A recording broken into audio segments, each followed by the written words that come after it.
Power Player of the Week, a leading voice for conservative millennials. In a free country, it is up to you to succeed or fail on your own merits. So get off your ass and do it. Yes, Ben Shapiro talks fast. But then for most of his 33 years, he's been a man in a hurry. I'm Ben Shapiro. This is The Ben Shapiro Show. He's the host of the most listened to conservative podcast in the country. I do like that Trump does have a rotating series of about 10 insults, and he just keeps going around and around. He's the editor of the Daily Wire, which gets 100 million page views a month. And he's a big presence on college campuses, where his militant conservative views spur protests. You're not a man if you think you're a man. This exchange with a 22-year-old college student over transgender identity has attracted 47 million views on Facebook. Why can't you identify as 60? What is the problem with you identifying as 60? It's not the same as gender. You can't just... You're right. Age is significantly less important than gender. You can't magically change your gender. You can't magically change your sex. You can't magically change your age. At the University of Utah, he listed what he calls the hierarchy of victimhood in America.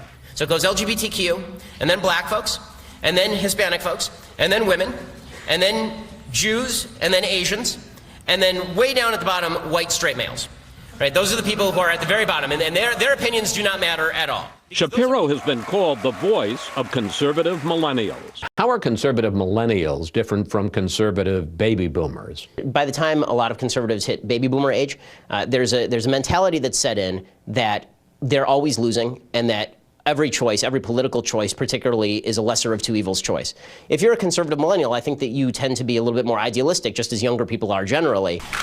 While he applauds some of President Trump's policies, he says the tweets are needlessly divisive and turn off his generation. Young people in the United States dramatically dislike this administration, and they dramatically dislike the Republican Party. And it is President Trump's responsibility, for conservatives anyway, to fix that. And sitting there and on Twitter and retweeting Britain First is not going to do that. Shapiro worked for Breitbart in the campaign, but quit when he says it was turning into a Trump propaganda arm.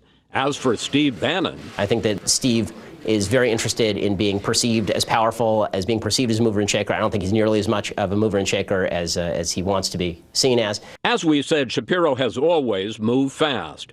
At age 5, he dressed for Halloween as John Adams. By age 17, he wrote a nationally syndicated political column. I skipped a couple of grades. I was a virtuosic violinist.